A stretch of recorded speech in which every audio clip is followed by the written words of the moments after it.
मुजतबा आणि एका बाजूला असलेली सगळीच युद्धजन्य परिस्थिती या संदर्भात अधिक चर्चेसाठी आपल्यासोबत निवृत्त लष्करी अधिकारी सतीश ढगे जोडले गेले आहेत। सतीशजी, आपलं स्वागत न्यूज प्लॅनेटमध्ये। खरं तर मुजतबाची आत्ता झालेली एंट्री, यापूर्वी पडद्यामागून सक्रिय असलेला मुजतबा आता थेट पडद्यावरती आल्याचा आणि जगभरामध्ये त्याचं नाव आज दिवसभर चर्चेला गेल्याचा आपण सगळे जण पाहतोय। मात्र एक महत्त्वाचा प्रश्न सतीशजी या निमित्तानं उपस्थित होतो की आज युद्धाचा 5वा दिवस कुठल्या दिशेला संपूर्ण जगाला घेऊन जाताना पाहायला मिळेल। अनेक प्रकारच्या वावड्या उठल्याचंही पाहायला मिळतं की जगभरामध्ये तेल महागणार, इतर गोष्टी महागणार। या प्रश्नांकडे येण्याआधी मुजतबाची एंट्री याकडे तुम्ही कसं पाहता सतीशजी? नक्कीच मुश्तबा खोमेनी 4 दिवसातच म्हणजे आयातुल्ला अली खामेनीचा खात्मा केल्यानंतर 4 दिवसातच त्यांचा वारसदार जो आहे त्या ठिकाणी पॅनल ऑफ एक्सपर्ट्स द्वारा निवडला गेलेला आहे।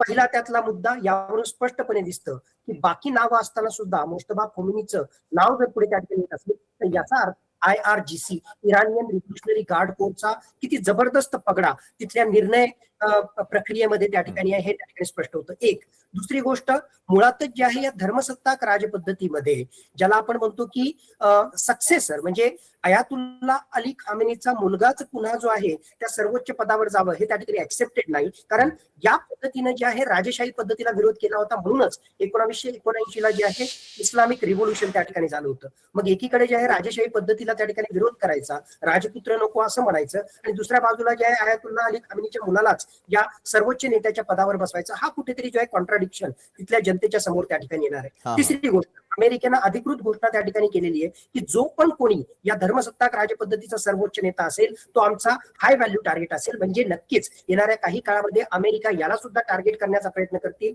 ऑलरेडी आयातुल्ला अली खामेनीच्या कुटुंबाला संपवलं त्या ठिकाणी आहे आणि याचा सुद्धा त्या ठिकाणी नंबर लागू शकतो, अशा प्रकारे अमेरिकेनं सुद्धा त्या ठिकाणी घोषणा केलेली आहे। एकूणच आता हा सगळा बदल आहे यावरून स्पष्ट झालं की आता तरी कमीत कमी तिथे राजेशाही पद्धत किंवा डेमोक्रेटिकली इलेक्टेड गव्हर्नमेंट नाही, तर अगोदरची जी थिओक्रेसी किंवा धर्मसत्ताक राजपद्धती जी आहे ती अशीच कंटिन्यू त्या ठिकाणी राहील, यासाठीच हे इंडिकेशन त्या ठिकाणी तिथल्या सैन्य दलाचं आणि एकूणच जनतेचं मनोधैर्य त्या ठिकाणी बरकरार राहावं म्हणून 4 दिवसातच तडकाफडकी IRGCच्या दबावामुळे हा त्या ठिकाणी निर्णय घेण्यात आला, असं जर आपण म्हटलं तर चुकीचं ठरणार नाही। बरोबर आहे। एकंदरीतच मुजतबाच्या एंट्रीनं नेमकं काय होऊ शकतं आणि कशा प्रकारे त्या ठिकाणी राजवट लागू करण्यात आलेली आहे तेही आपण पाहतोय। सतीशजी, मात्र संपूर्ण जगाची चिंता वाढत चाललेली आहे। 5 दिवस उलटून गेल्यानंतरही युद्धजन्य परिस्थिती कमी होताना दिसत नाही।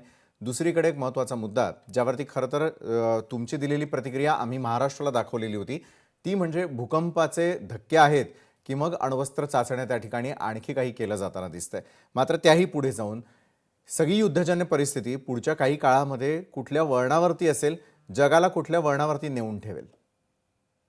कोण बरोबर कोण चूक या वादात आपण पडायला नको, पण आज घडीला ज्या प्रकारची जगामध्ये परिस्थिती निर्माण झालेली आहे, जिसकी लाठी उसकी भैंस, आणि आज घडीला अमेरिका जो आहे एक प्रकारे दादागिरी त्या ठिकाणी करतोय सामरिक सामर्थ्याच्या पॉईंट ऑफ व्ह्यूनं। इराण जो आहे अमेरिका इस्रायल यांच्या जोडगोळी समोर कुठेही त्या ठिकाणी उभा राहू शकणार नाही। आणि ज्या प्रकारे मागच्या 4 दिवसामध्ये इराणच्या एअर डिफेन्सला जबरदस्तपणे उद्ध्वस्त करण्यामध्ये अमेरिकेला यश मिळालं, त्या अनुषंगानं पुढच्या काही तासांमध्ये काही दिवसांमध्ये अमेरिका आणखीन डीपवर हल्ले त्या ठिकाणी इराणमध्ये करेल। ऑलरेडी त्यांचे मिसाईल लॉन्चर साईट जे आहेत ते उद्ध्वस्त केलेले आहेत, त्यांचं जे राष्ट्रपतीचं कार्यालय आहे त्यावर अमेरिका त्या ठिकाणी अटॅक त्या ठिकाणी करतोय आणि येणाऱ्या काळामध्ये काही हाय व्हॅल्यू टार्गेट सुद्धा अटॅक करेल। दुसऱ्या बाजूला इराण जो आहे हल्ले त्या ठिकाणी करतोय, पण एअर मिसाईल डिफेन्स सिस्टमच्या माध्यमातून मेजॉरिटी हे हल्ले जे आहेत ते निष्प्रभ त्या ठिकाणी होत आहेत। म्हणून माझं स्वतःचं जे आहे आकलन असं सांगतं की पुढच्या 4 ते 7 दिवसामध्ये माझ्या मते आणखीन ऑफेन्सिव्ह आक्रमकता अमेरिका त्या ठिकाणी वाढवेल। ऑफकोर्स प्रतिहल्ले सुद्धा वाढतील, पण एका लेवल नंतर जे आहे इराण एकटा या जोडगोळी समोर आणि बाकीचेही देश जे सोबत त्या ठिकाणी येत आहेत त्यांच्यासमोर टिकू शकणार नाही। म्हणून मी आता महत्वाचा शब्द वापरतोय, फुल फ्लेज्ड वॉर। ज्या प्रकारे 24/7 फुल फ्लेज वॉर सुरू आहे, माझ्या मते एखाद्या आठवड्यामध्ये जे आहे ते संपुष्टात यायला हवं, कारण इराणची शक्ती त्या ठिकाणी कमी होईल। पण त्याच्यानंतर सुद्धा जे आहे कित्येक महिने कित्येक वर्ष मागचाही अनुभव पहा, अफगाणिस्तान असेल, सिरिया असेल, लिबिया असेल, इराक असेल, या सगळ्या उदाहरणावर दिसतं की इन्सर्जन्सी ही पुढेही त्या ठिकाणी चालू राहील। विशालजी, एक अत्यंत महत्वाचा मुद्दा सांगतो, आतापर्यंत सगळं युद्ध त्या ठिकाणी चालत होतं, दुर्दैवानं काही तासां अगोदरच जी बातमी त्या ठिकाणी आलेली आहे, आता भारताच्या सीमेच्या 300 किलोमीटर पर्यंत हे युद्ध येऊन थांबलेलं आहे। याचं कारण असं की श्रीलंकेच्या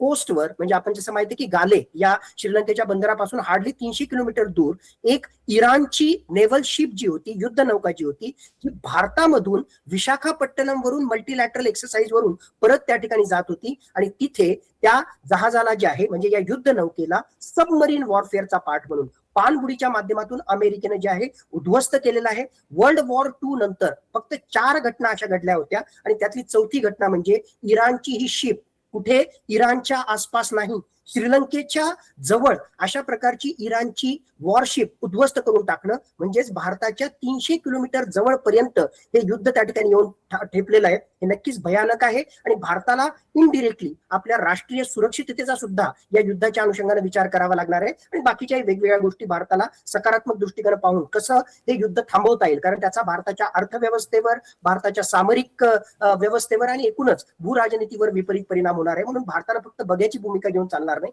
अतिशय ऍक्टिव्हली डिप्लोमसीच्या माध्यमातून इस्रायल, इराण, अमेरिका आणि अरब राष्ट्र यांच्याशी चर्चा करून हा मुद्दा कसा सॉल्व्ह होईल किंवा हे युद्ध कसं संपेल कुठल्याही पद्धतीनं, इराणचा त्या ठिकाणी जे आहे नाश त्या ठिकाणी व्हावा, इन द सेन्स IRGCचं नुकसान व्हावं किंवा चर्चेच्या माध्यमातून हे युद्ध सुटावं, कुठल्याही मार्गाने त्या ठिकाणी चालेल. पण हा वेस्ट एशियन पश्चिम आशियामधलं हे जे संकट आहे हे लवकरात लवकर संपणं भारतासाठी अत्यंत आवश्यक बनलेलं आहे. बरोबर आहे. दुबईला सर्वात सुरक्षित म्हणून आतापर्यंत मानलं जात होतं, मात्र त्या ठिकाणचे हल्ले आणि त्या ठिकाणचं नुकसान पाहिल्यानंतर जगभरामध्ये भीतीचं वातावरण तर निर्माण झालेलं आहे.